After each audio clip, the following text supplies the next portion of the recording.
Info resmi khusus pensiunan PNS, simak sampai selesai.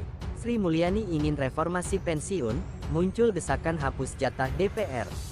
Dengan ini dana pensiunan PNS akan naik drastis.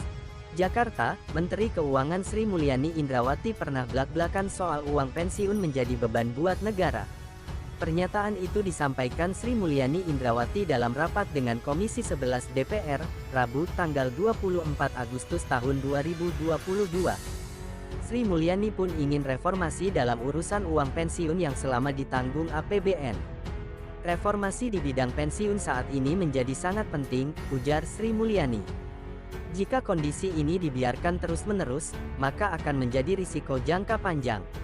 Pasalnya dana pensiunan saat ini dibayarkan terus-menerus hingga pegawai meninggal dan diteruskan ke pasangan dan anak hingga usia tertentu. Ini akan menimbulkan risiko yang sangat panjang. Apalagi kalau lihat jumlah pensiunan sangat meningkat, tutur Sri Mulyani. Sementara itu, dalam kesempatan yang sama, Direktur Jenderal Anggaran Kementerian Keuangan Isa Rahmatarwata menyebutkan saat ini dana 2.800 triliun terdiri dari pemerintah pusat 900 triliun dan Pemda 1.900 triliun. Nah, merespons reformasi dana pensiun yang ditegaskan Sri Mulyani, belakangan muncul desakan agar uang pensiun anggota DPR dihapus.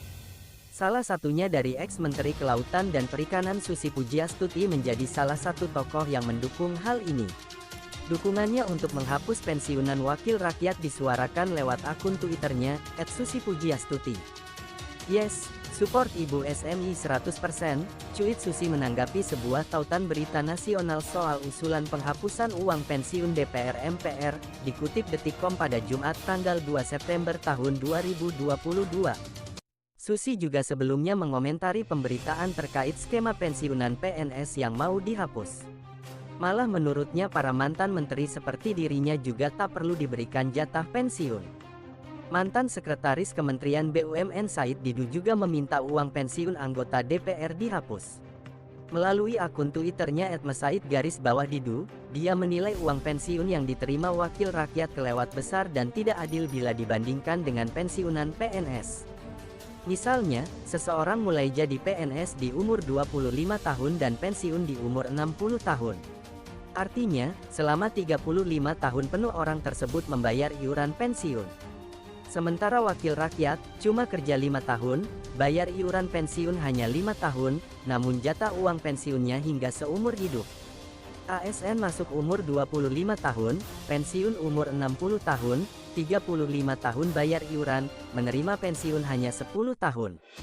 DPR masuk umur 35 tahun, kerja 5 tahun pensiun umur 40 tahun, hanya 5 tahun bayar iuran tapi terima pensiun selama 30 tahun, tulis Said. Di media sosial suara-suara dukungan penghapusan jatah pensiunan DPR juga mulai bergema. Akun Twitter @poljokesit menyampaikan dukungannya soal penghapusan uang pensiun wakil rakyat.